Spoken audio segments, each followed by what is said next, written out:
Welcome back to your weekly dose of motivation, brought to you by the Motivating Force podcast. You're listening to Josue, an aspiring Marine Corps officer who is finishing up ROTC and working towards his bachelor's in criminal justice, and myself, Justin, a motivational speaker who's always excited to share our new ideas and topics with you. We are both highly motivated individuals who love to question everything and share some rather unique viewpoints with our listeners. This week, we're going over the pros and cons between jobs versus careers and finding the balance to keep a positive outlook for your futures. Because a lot of people struggle with finding the benefits in a job and lose the motivation to obtain their ideal career. We'll be jumping right into that here shortly with our weekly drive. But first, Yrelle is going to be joining us for another fan favorite segment. You guessed it, Urgent News Report. So let's get this fire lit and get motivated. This is Yrelle Nelson, reporting live from Orlando, Florida, and I'm here to report some insane, stimulating, or shocking news to these homeboys, and hopefully we'll surprise them and catch them off guard.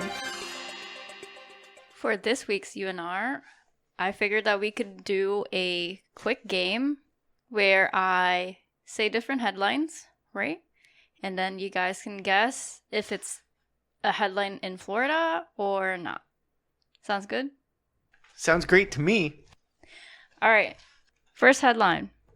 Man charged with impersonating an officer after allegedly pulling over an off-duty cop. So the story behind this is basically a rent-a-cop who works for a company, right? He just got off his shift and stuff. He was driving home, saw a car swerving on the road, and he decided to pull the guy over. And turns out the guy that he pulled over was an actual cop. Well, good for him. I mean, if somebody's swerving over the road, you should be able to do what you want to do about that.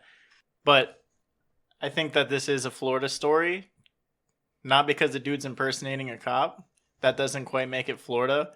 But the fact that he had the balls to actually pull over a cop, yeah, that makes it Florida. What are your thoughts, Josue? Yeah, I'm going to have to agree with the way you just broke that down, Justin. That's definitely Florida man story. Correct. Hey. Awesome. That was a pretty good one. I thought that was interesting. Because only in Florida will somebody have the balls to do that. Okay, next headline.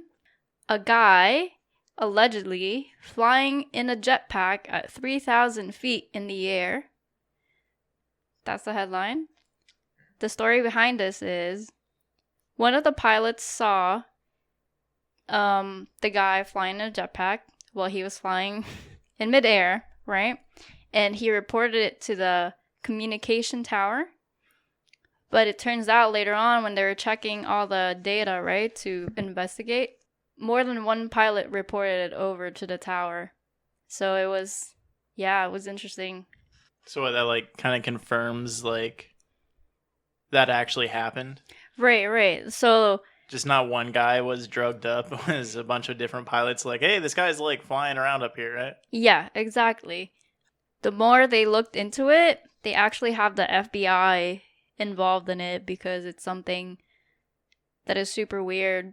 And also nobody stepped up to owning this. So they're trying to figure out who's out there flying around the airport in a jetpack. Oh, so nobody's actually been apprehended. I want to say this is not a Florida story, and it's got to be either a California or New York story. Justin, what's your say? No, I agree. That's some GTA 5 Los Santos type of shit. For sure. Jetpack, way too expensive for anybody in Florida. Nobody getting arrested, same thing. If the FBI is involved, they kind of just leave Florida alone. Because we kind of just sort our own stuff out since we kind of handle it as the Australians of the United States. So yeah, I'm gonna go with California. Would care the most about that. Yeah. Disclaimer: we love you, Australia. No offense. Yeah, no. I mean, I didn't say that to be offensive. It's just facts.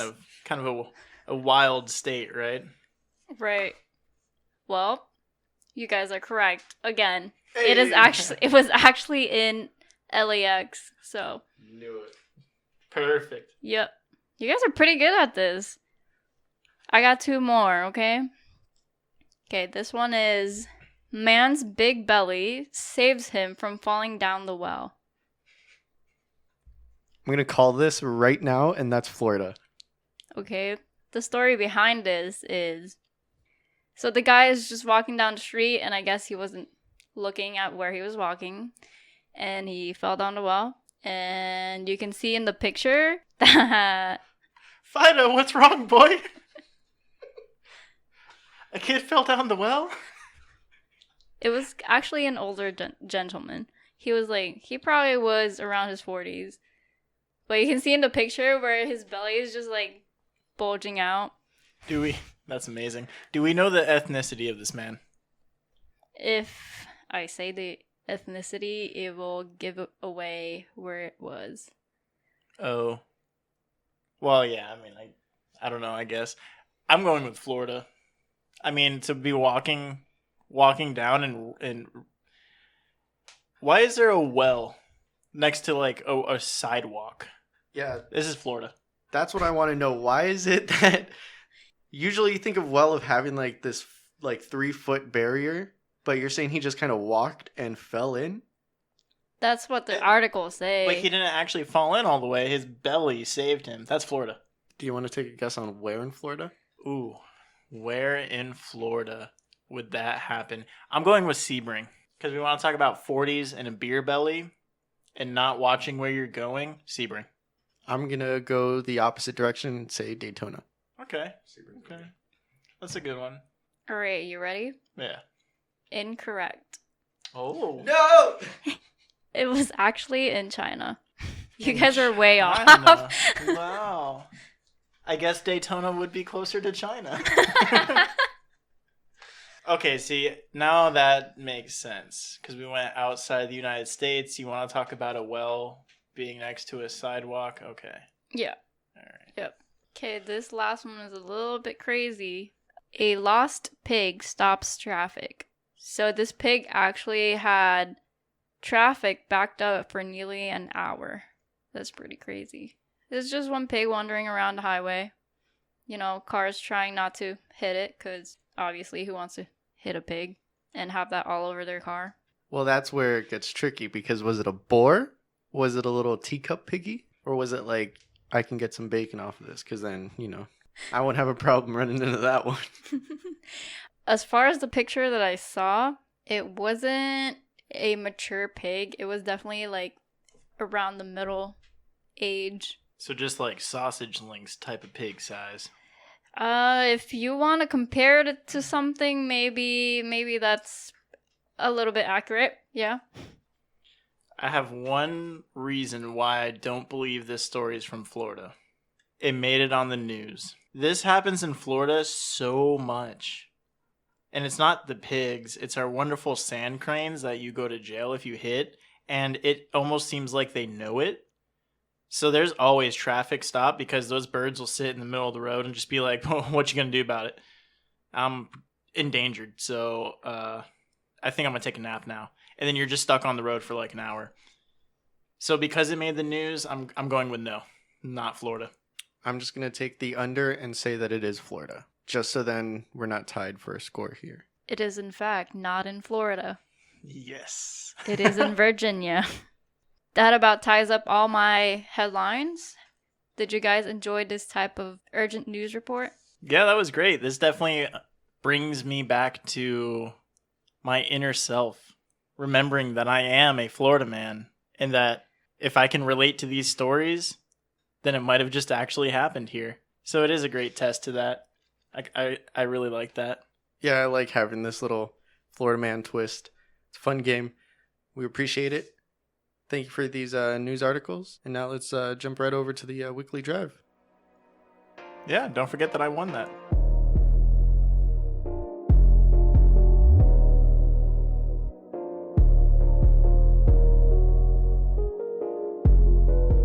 All right, so jobs. No one wants them, but we all need them. The career is what you want. So how do we get there? We need to understand the importance that each position plays in our lives and in our overall fulfillment. We spend most of our waking hours at work, so we might as well make the best of it and do the best we can. So let's break down some points here to show the difference between the two and how you can work more efficiently towards obtaining that dream career. So first, let's give a quick overview of our job experiences just to show that we know a little something about this. So you want to start this off, Justin? Yeah, man, we have two very different job experiences up until this point, right? Right. For myself, I've had really only two different jobs. I've been a mechanic, pretty much fresh out of high school. Been doing it for, I want to say, 7 years. All this time I was in school for business management.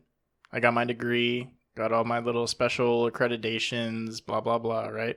So then I leave the mechanics and I go over to a large gas station type of conglomerate down here in Florida. And I go through and I start cleaning up some of their stores for them. And I start working as a manager that kind of helps rebuild these stores, right? Right. Yeah, that job lasted me maybe 4 months. And why is that? Not what I wanted to do, man. It's not. So I ended up going back over to mechanics, and I've been there since. All right. And now, is that something that you see as a career for yourself, or do you still see that as the job for the time being? I still see it as a job for the time being. It is definitely a career, right? Because the difference is here is really more of like that mindset where you want to put yourself in for it. I don't want to be a mechanic my entire life, so therefore it's just the job to me. But I've definitely learned to appreciate it a lot more. I put a lot more value into it than I did before I worked at my other job. So even though I went through all this time, got my degree, kind of tested the waters in that type of field, at least for exactly what that job was, nah, man, not for me at all. Maybe some type of business consultations in the future, thing like that. That might be a different story. I might actually enjoy that a little bit. But for now, I'm more than happy to be at the job that I'm at. Okay, that's good.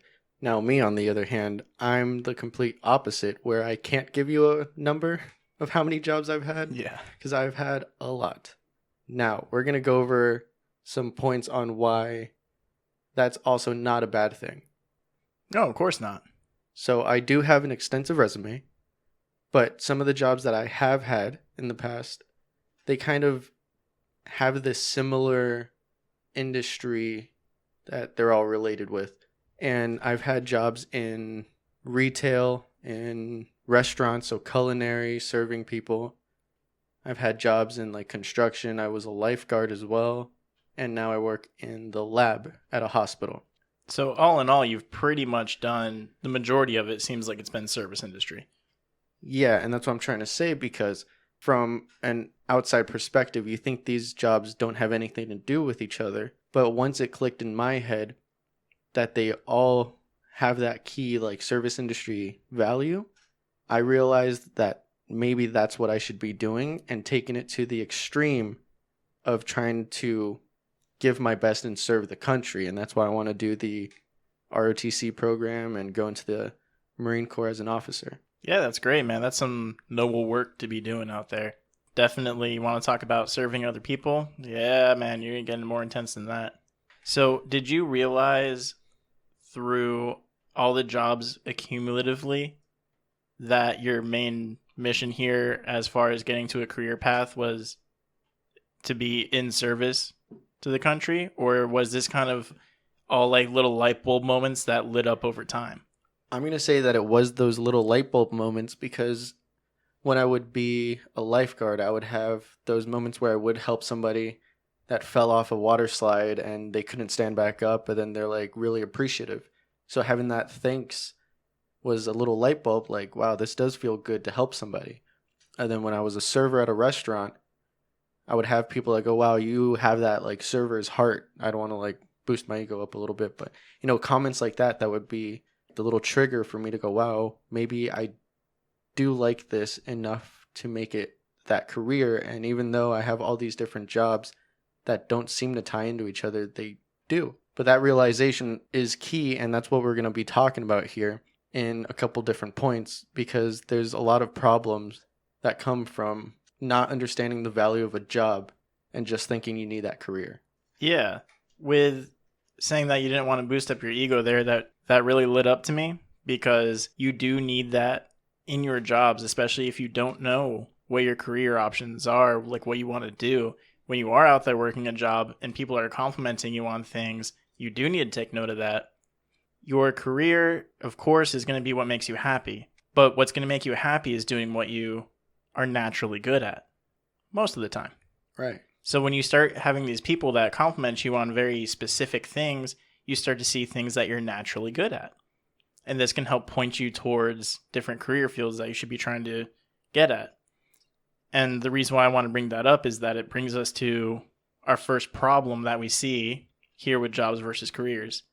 And that's the lack of positive attitude. It affects your production, it affects your mental health, and it's led to many workplace-related suicides. So when you're saying the lack of positive attitude, what we're saying is like the day-to-day feeling of you hate this job or you don't want to be here. That's the problem we're trying to point at.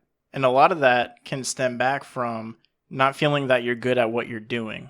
You don't feel like you're producing enough to be effective for the world, which is what can help affect your mindset negatively. Yeah, that's true. And then that can also tie into like when you said many workplace suicides, I immediately think of those people that get the office jobs, the 9-to-5s, and they're stuck in a cubicle all day. It does seem like a very boring job, but you have to find the little things that help make you feel good about doing it. You have to know that your work matters too. Even if you're stuck there in a cubicle from 9 to 5 and you're staring at a computer screen, you don't get that connection. You don't feel like you're making this big difference because all you're doing is sitting there clicking buttons all day. But the reality of it is what's on the receiving end of that can be, I mean, you name it. There's endless possibilities with the internet. You could be doing a world of good out there and not even realizing it. Correct. So now hit me with the second problem. So the second problem, which is one that I kind of picked out here, was an issue with delayed gratification. We want everything now. I kind of got this point when I thought about my college experience and then going and working over at the gas station company that I worked for.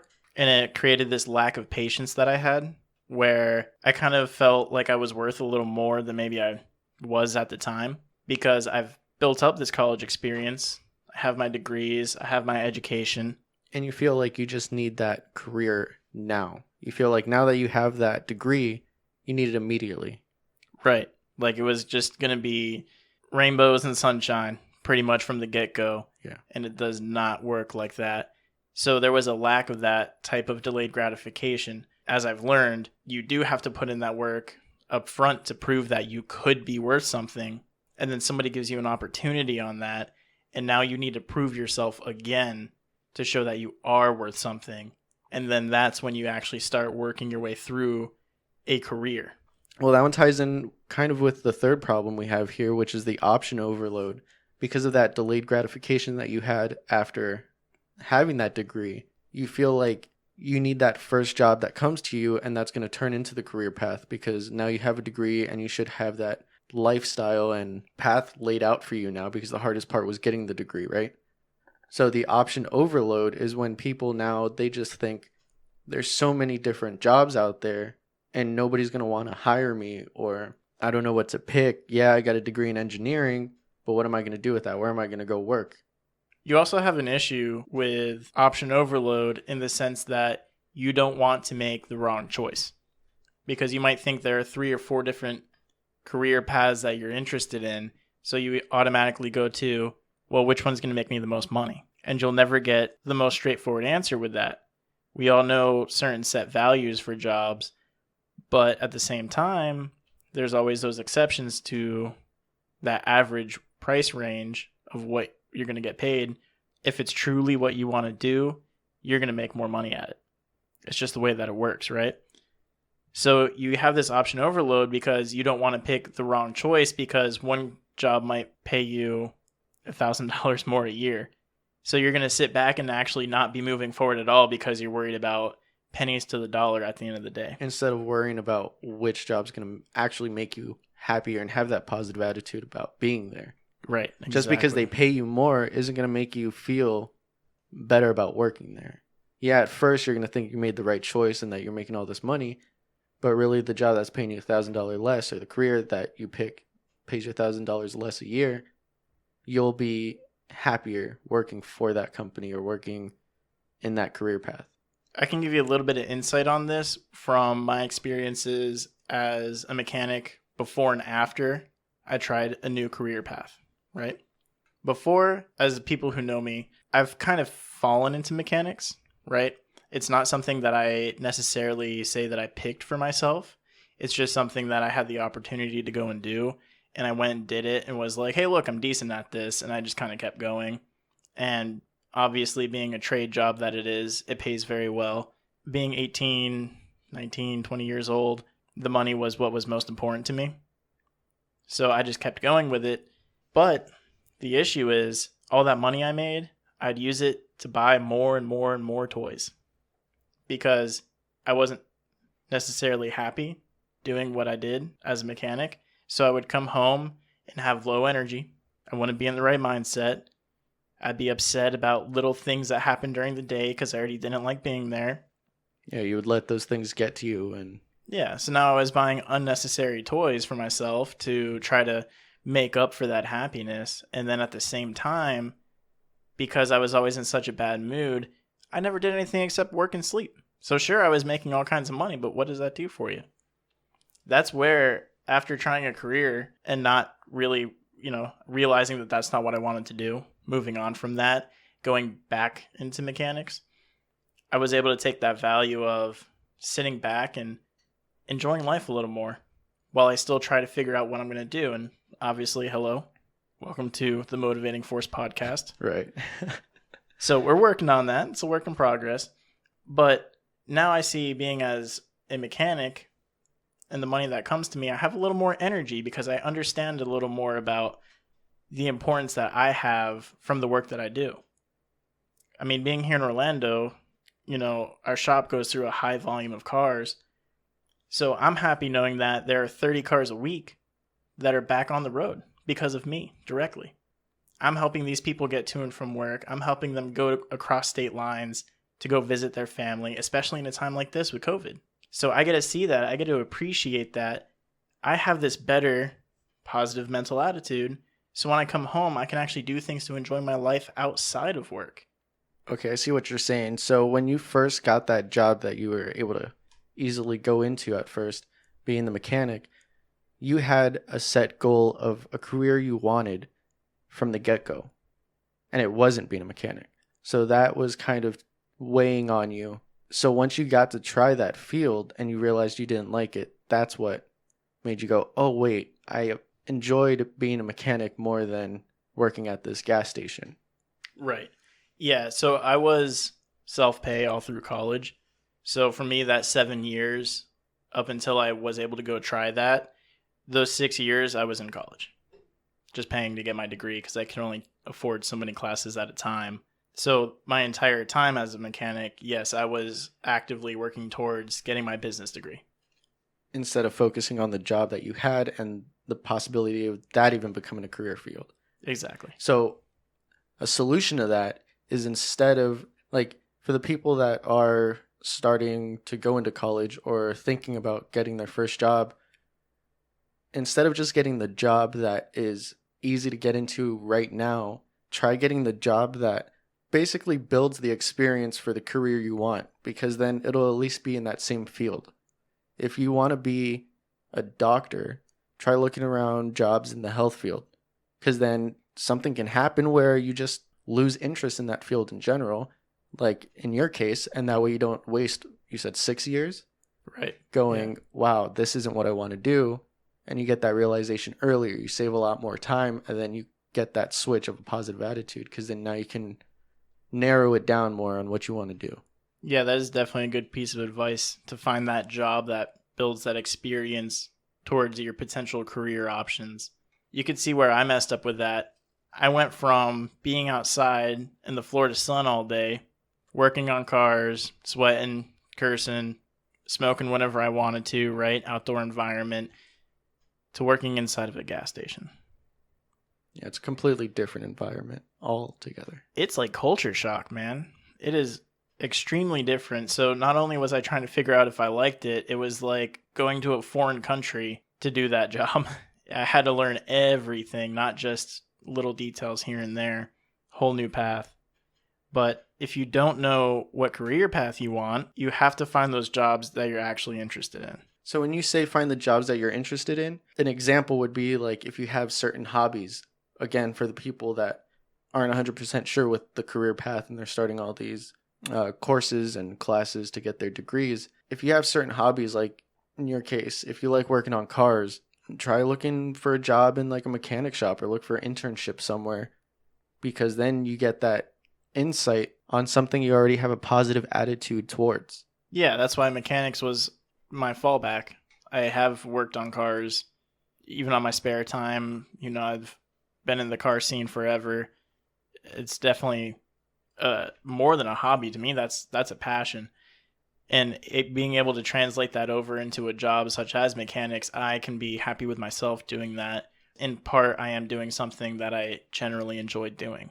Right. Just maybe not at a professional level, right? Some of the other hobbies being how much we've always enjoyed challenging our minds, right? We read these otherwise boring books about life, human nature, how things work. And that's what brings us here today, to be able to do podcasting and not be totally blown away by everything being new to us. There's not really a whole lot here that's new for us, because this is all conversation and things that we're already very familiar with. So it's great to be able to translate these hobbies into potential career paths and really try to get out there and get something done. Be productive in the world we're in. Right. And that's the positive thing about podcasts in general, because they help reach the younger audience that are going through these problems. Like, I have a high interest in like astrophysics and the sciences and all those things, but in school I always felt like I was too dumb or I wasn't smart enough to look for a career in that field. But here I am reading books on astrophysics and listening to people talk and tell me about space or atoms. But for those of the people that are listening, start finding jobs that are available for those fields that, even if they aren't your hobbies and you're interested in, start looking for those, because having that positive attitude towards it is going to equal that longevity until you really narrow down on that career you want to have. And another thing on positive attitude that I just want to point out, for those of you that are listening to this podcast in the United States, something that I've always stressed when I hear people complaining every single day at the hospital or when I was a lifeguard, we live in America. We are blessed and lucky enough to be able to choose the jobs that we want to do. So if you're not happy, start looking for another job and just quit. Relieve yourself from that stress and that frustration that you're having. Because like I said, this is America. We have that freedom that we can go and pick another job, have that better attitude towards what you're doing. The only thing that will tie you down, why people feel like you're trapped in the job you're in, is you don't want to give up your creature comforts. If you make a certain amount of money at a specific job that you're at and you don't like it, but you still don't want to leave and you're going to stay there because they're paying you the most, don't be scared to give up that little bit of extra earned income to make yourself happy. Just like I stated, I was making extra money. That was my whole reason for sticking with mechanics originally. It didn't make me happy. Buying all those toys, I had, as much as I kind of made a joke about it, my first race car I built, I named that car my college fund. Because I said, yeah, bro, while all of you guys spent 30 grand on college, I spent 30 grand going fast. And, in a way it did make me happy because cars are my hobby, they're my passion. But at the same time, I would come home from work and it wasn't worth it. It wasn't worth it at the time. I should have picked up, at that time, a job that paid less, been happier with myself, and maybe instead of having a car that went 180, I could have a car that did 160 and been twice as happy with it. Yeah, I'm going to get a little bit of hate here. I just feel it. But it's all because of this social construct that we live in, that they make money seem so much more important than that mental attitude that you have about your job or your career, like you should focus more on the amount of money that you're getting than having a healthier lifestyle and clear head. Yeah, we're so money driven here. It is insane. If your goal is to make money and that's it, you'll never be happy because money is a number. You can make an infinite amount of it. So if you don't have those goals in place, you don't have anything that makes you happy, you're just never going to be happy making money because it's never going to end for you. I mean, you have people out there like, and I know he's happy, so don't get me wrong, but you have people like Warren Buffett. I hate to say it, man, but he looks ready to go, right? He's really, really old at this point, and he still gets up and he goes to work every single day, and he is a multi-billionaire. He could have retired 30 years ago and have enough money in a bank account to pay for the next 400 years of his lineage. Right. And he still chooses to get up and go to work because it's not about the money to him.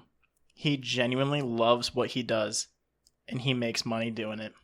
And that's the key here. When you're so money driven, people are going to try to tell you what job you should have. And this is a problem. This is why you see in like Yrelle's case, being Filipino, she needed to be a nurse. Right, that typical stereotype that they have to tell everybody to be a nurse, be in healthcare, right? Yeah. And let me clarify, even though it is a stereotype, this is a true story. I'm not out here being like, offensive about it or anything. It's the reality of it. Everybody in her family wanted her to be a nurse. And when she was talking with me about it, and she's talking about her biology course she was in and how much she hated it, she's like, I just really want to cook, man. That's what I want to do, right? I said, okay, well, do this. Even though you're taking your courses for your prerequisites for nursing, go and take a cooking course. Yeah, Just like one. an elective that they offer. Yeah. And do it for yourself so that way you can make sure that you're doing the right thing here, but do it to also expose to the higher ups in your life, let's call them, that want to force you down a certain path, right? They want her to go to nursing because it makes X amount of dollars. That's it. Let's take one cooking class so that way when you come home from that cooking class and everybody sees the smile on your face and the delicious food you brought home and they see you're serious about it, you might just change their mind. And then guess who went on to be a line cook, up to a supervisor, up to a general supervisor? She was making just as much money as she would have if she was a nurse by the time she ended her culinary career.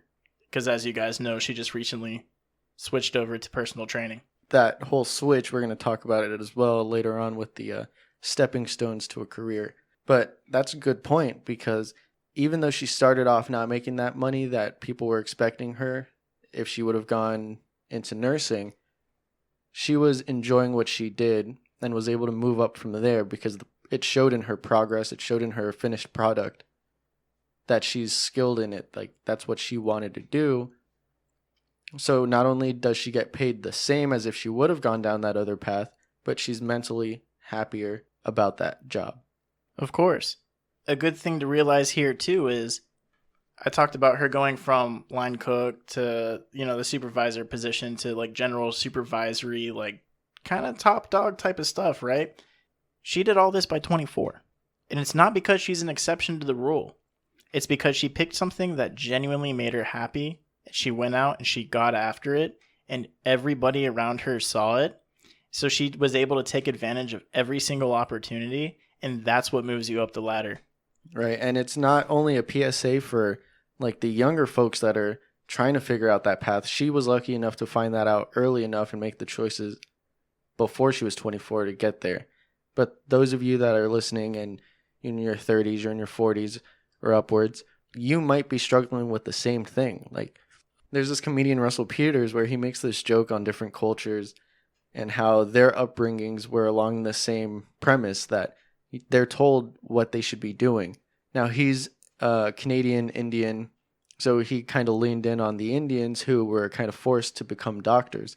He made the joke saying that he doesn't want an Indian doctor because it's not necessarily what they wanted to do. They were kind of forced to do it. His doctor, if it was an Indian doctor, let's say he wanted to become a musician, he has that impulse that he feels when the doctor's operating on him, he's just going to stop and go, this isn't what I want to do with my life at 50 years old. I want to go be a musician. He wants somebody that chose that career path from a younger age that really wants to be there.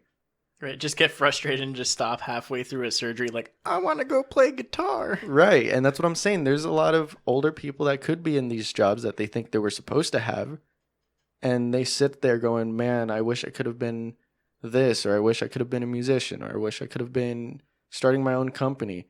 It's never too late. Just because Yrelle was able to do this before 24, you as well can go and start that company or start getting courses or classes for that career path that you really want to do, because that's the point. It's what you want to do, and you're going to be good at it. Right. That's why those promotions are accelerated. If you're going to start off in a new field and you're worried because it pays less, but you know it's what you want to do, it doesn't matter if you're 20, 30, or 40 years old.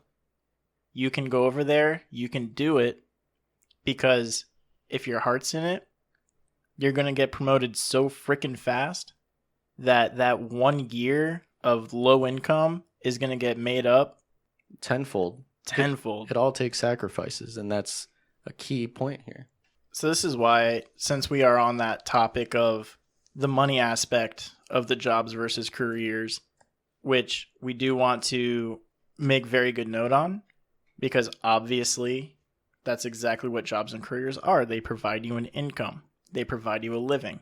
Although your choice should not be directly based off of the money that comes in, we do want to make sure we talk about how much you're actually worth and talk about your values. Hitting on the younger crowd here, when we talk about your worth, there are a lot of things you need to analyze. Not only is this about what you actually want to do, because you'll naturally be good at it, you'll be interested to invest your time and energy into it, and that's going to kind of be the key word here, your time and energy. Two things you have a lot of when you're young. So when you're coming up to a company and they want to see what you can bring to that table, that's exactly what you can bring. That's your worth. And I know it's going to be tempting because you're going to have a lot of friends who aren't ready to make progress in their life. They're going to be sitting there telling you, oh man, that's a great job, but listen, bro. And to put it in, kind of a PG term here, we go to the gym all the time. We need you off on Saturdays, bro. You got to be there for the gym. You got to be there for that soccer practice. Even though you're adults and there's no way you're going professional anymore, right? So you're going to do the wrong thing here. You're going to prioritize what your friends are telling you. And then when you go apply for that job, I can only work Monday to Friday. I need the weekends off. You know how often employers hear that? I've been through the hiring process both at the gas station business and at the mechanic shop that I'm at. As soon as an applicant tells me that they can work Monday to Friday, the rest of the interview is scuffed for them. That's it. Because that's literally everybody. Right, and that's a good point too, because I've done the same thing. I've been in that position where I've told people I can only work Monday through Friday. Did I get the job? No, I did not.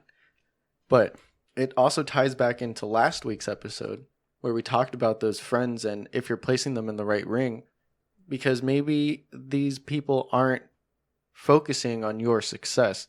If these friends of yours are in the proper ring, they should be there to be willing to let you have that time to go work. They realize this is something you need to do or something you want to do.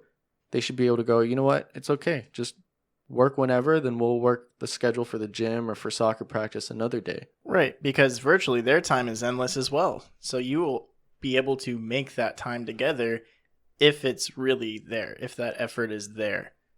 Now, there is the exception because I did have a habit, or I currently still do, of I always have to work. And it was more so because it's a need. I didn't have that monetary stability growing up. I would always have 2 jobs at a time. So the exception is if you tell them, you can only work Monday through Friday because you have that Saturday and Sunday job, they'll look at that a little bit differently. But if this is the only job you're trying to get and you're telling them you only have Monday through Friday available, that's not going to look good on your part. No, definitely not. As much as you enjoy your childhood antics, the world still moves on, including Saturday and Sundays. Figure it out.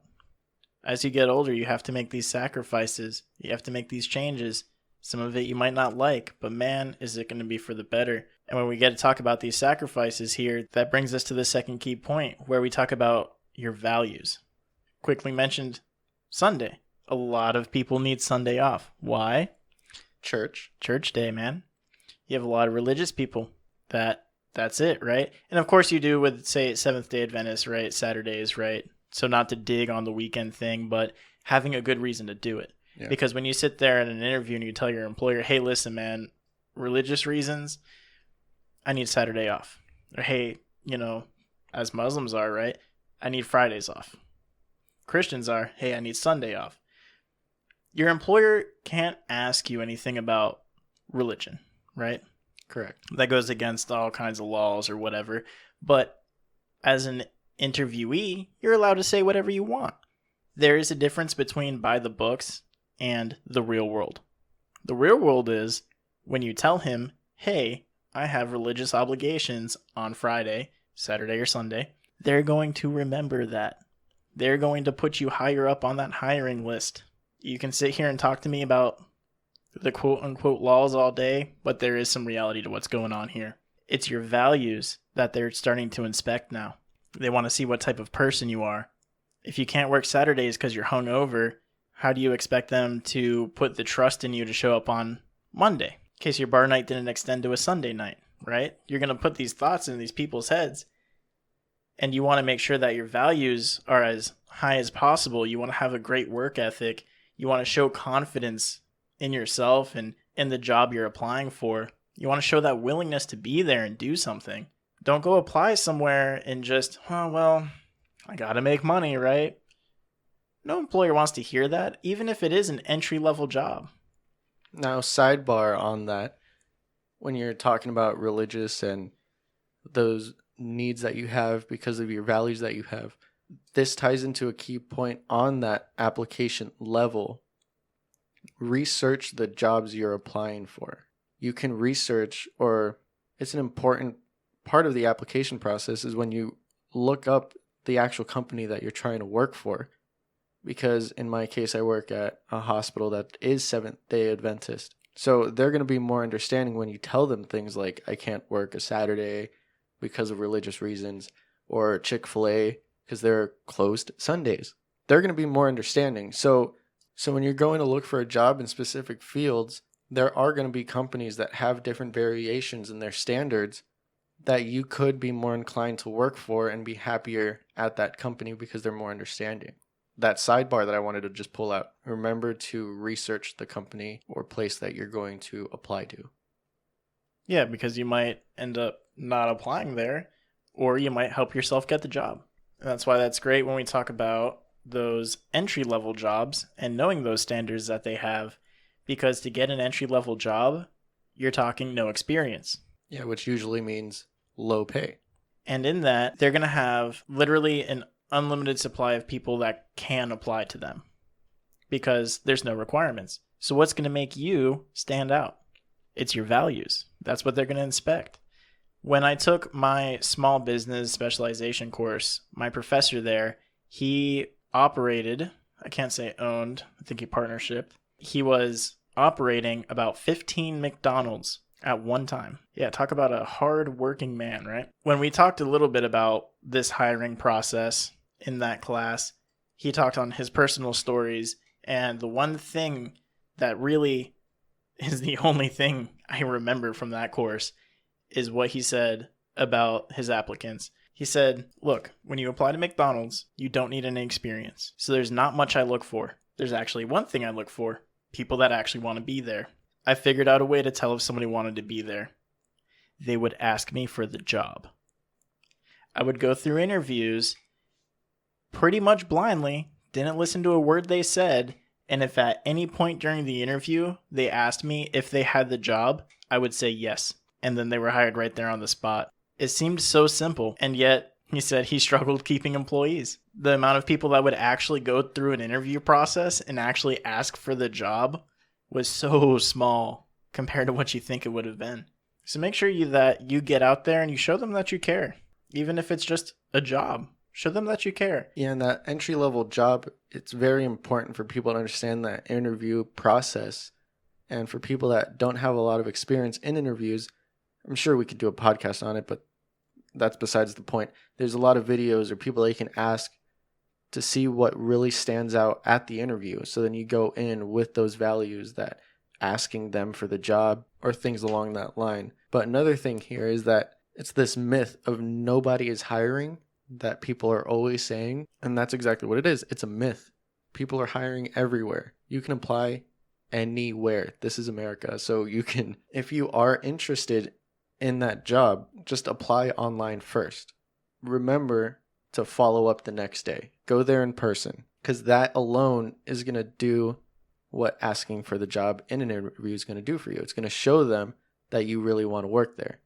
You apply online, yeah, you can send your resume, your applications to anyone, but showing up there in person the next day and being like, hey, I applied online. How's that going? Is there anybody that I can talk to? That's going to stand out to the hiring managers. Exactly. It shows that initiative. That's what it's all about. And it's funny because there's a small little story here to bring up. My uncle recently retired. He owned his own pressure washing business. Okay? That's all he did for the last couple of years, right? When he retired, he realized he still wanted to work. So, as you know, talking about how nobody's hiring, Publix is always hiring. You can go there and apply anytime. Okay? They have a little kiosk. You go and just put in your information, send the application through right there at the store.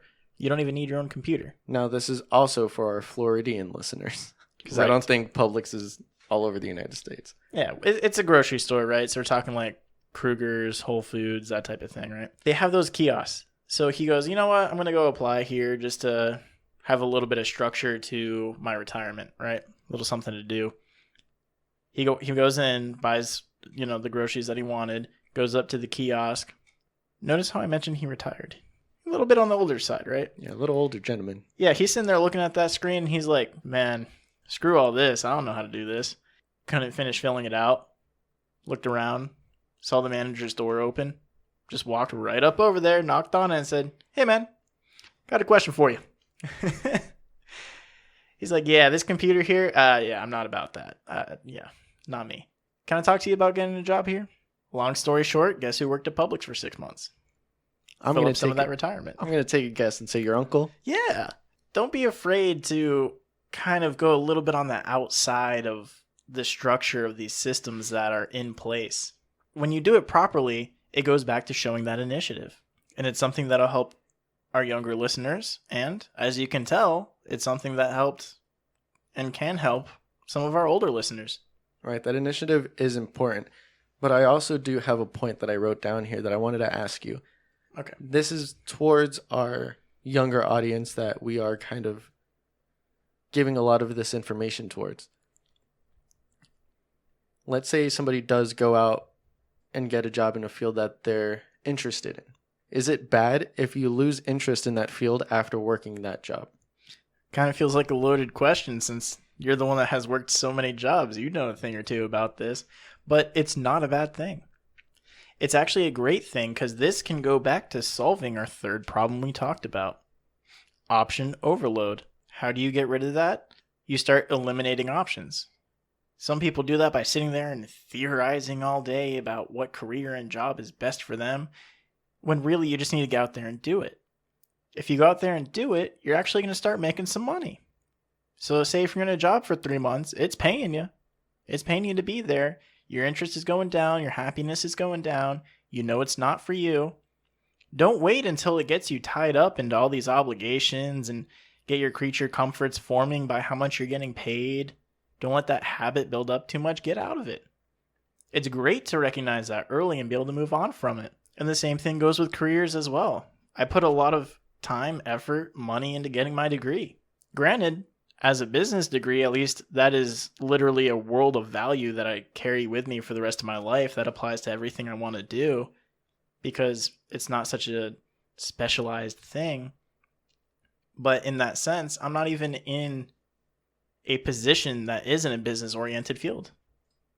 I don't even talk to people. I sit there and work on cars all day. Nothing I learned from my business schooling applies to my mechanic work. I'm just now starting to utilize that again as I apply it to podcasting. helping share those values and ideologies out there. Right. And that's why I did want to get your perspective on this. And that's why I wanted to ask you the question. I have felt that discouragement in certain fields because I've had that hands-on training or hands-on experience in the field and realized, wow, this is not what I want to do. For example, when I was in high school, I was lucky enough that in my school we had this on-the-job training form of nursing class. And at the time I thought I would just take some nursing classes all the way up, get a degree in nursing, and stay in health field because I was always told by my grandparents, hey, you should be in the health field. It's always going to be around. People are always going to need nurses. But being in high school, we would do that on-the-job training at this nursing home. And that's when I realized just a couple weeks in, I don't want to do this for the rest of my life. Mind you. You're working at a hospital right now? Mind you, like I said at the beginning of this, I am currently working in a lab. So the field itself, as nursing, I lost that motivation and drive to want to do that. But the healthcare field, or service industry, if you want to put it under that umbrella, I still find appreciation for and I like doing it. Are you fulfilled in your current job? Fulfilled? No. Because like I said, I want to do the most that I can. And under that service industry umbrella, the most that I can is doing the most I can for this country. Yeah. Well, I mean, being fulfilled in the sense, obviously you're working towards that and there are specific steps you have to take. You can't just walk in and say, hey, I want to become a Marine Corps officer. They're going to say, cool, get ready for the next 4 years of your life before you actually become that, which is the process you're currently going through. Correct. But being as that you are under a very specific time structure here and you are getting there with that, that's what I mean by, are you fulfilled with where you're at? Would you change that job before you completed what you need to do before you become an officer? Right. And yes, for the time being, I'm great. I've realized it's only for the time being. So the stress of having it like, this is something that I'm going to do for the rest of my life. Should I stress out about that? No, that's gone. I realize this is only going to be for the next, 2, 3, 4 years, like you said. So that stress is gone. I have this habit of finding the little things that make me happy in a job. And that keeps my positive attitude while working. That way I'm not sitting there complaining all day long. Yeah, little things get to me from time to time. But overall, I am fulfilled for the time being until I go on to that next step in training. So we see there's that subtle difference in that mindset that creates that positive mental attitude and it creates that longevity for you to still do what you're doing right now. That's great. It is a beautiful thing. And the point being to that story is that it helped me discover and remove different options in that option overload that we initially talked about. Health field as an umbrella, it's vast. There's a bunch of different pathways you can go. Nurse, lab, doctor, janitorial, healthcare, But having that hands-on experience back in that nursing class helped narrow it down. It removed that option for me that you stated and discover that I am happier in other fields. Got it. So everybody, remember, 3 problems we're dealing with here. Option overload. Gone over some ways to prevent that. The issue of delayed gratification. Touched on that a little bit, but more so if you read in between the lines here, keeping that positive mental attitude. Our first problem applies to that gratification. So we get to solve all these problems here. So the one key thing you need to take with you about being in a job versus a career is that no matter what you're doing, you need to be happy doing it.